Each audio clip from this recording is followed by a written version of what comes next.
Welcome to Everlasting Talk. Hello, this is Everlasting Talk with your host Ever. Before we start, I want you guys to know check out our merch store at teespring.com. Search for new Everlasting Talk. Also, check us out on Instagram and Twitter and Everlasting Talk. Check out me out on Twitch. I'm gonna do some gaming on there with some WWE 2K and other games. And check me out on YouTube as well. Today we're talking about George Washington. This biography series on George Washington.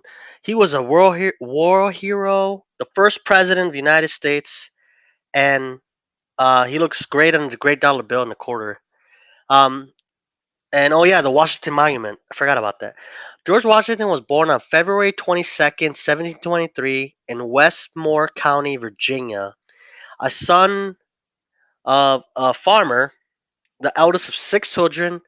At the age of 11, unfortunately, his father Augustine died.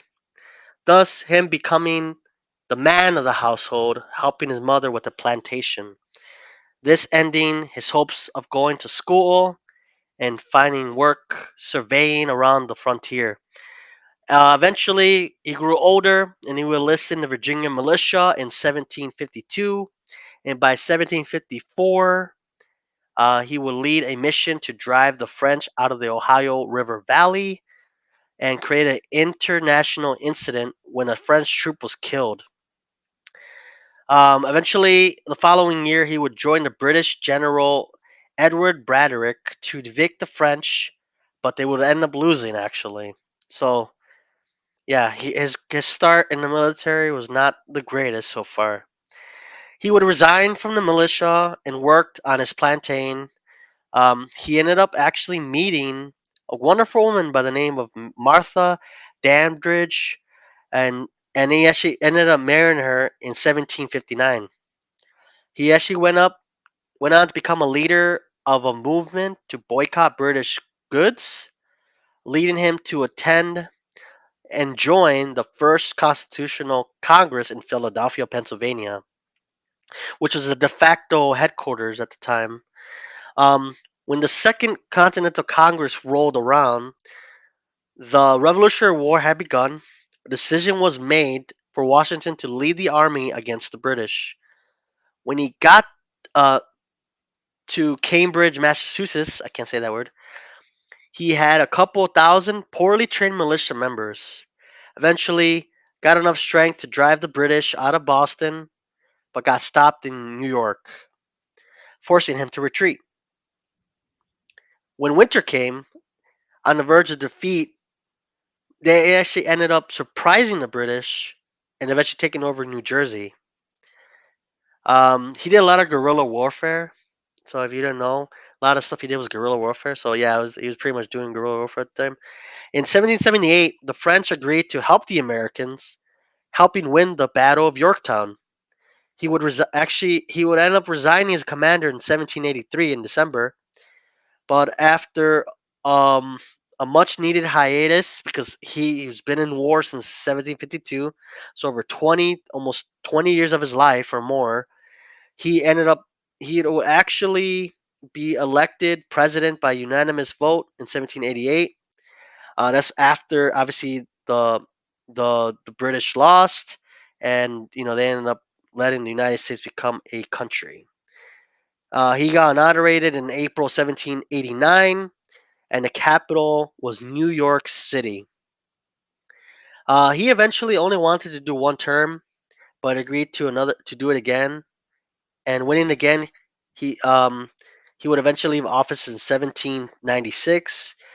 He said that um, they the point they declared independence was to be free of a king, and he ended up leaving office because he didn't want to be a king. That's what they declared independence from. So for him, even though Congress was very divided, and some of them wanted him to become king, like I said, he didn't want to do that because they literally declared independence from a kingdom, and they didn't want to be part of that anymore. So he's like, I'm just gonna become president, and that's it. I'm not gonna become a king, because that's trying to get rid of in the first place. So so they eventually agreed, and he just did his 2 terms, and eventually he would actually end up passing away on December 7th, 1999, in his house in Mount Vernon, Virginia. He had a he had very controversial things going on through his life. There's stories where he actually owned slaves, something about false teeth, but still the most recognizable president in United States history. So there's a story going around. He had false teeth. That his teeth were made of wood. He lost them when he was younger. Um, so it's definitely something. I mean, it's a myth. Nobody's actually proven it. But yeah, check out. Actually, I would check out George Washington movie. It's a 1984 film. You can actually check out His Excellency by Joseph Ellis.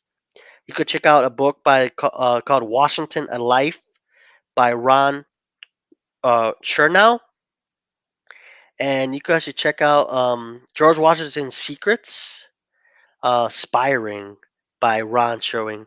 So yeah, George Washington, our first president, although he was controversial, like I mentioned, he had a plantation, he had slaves.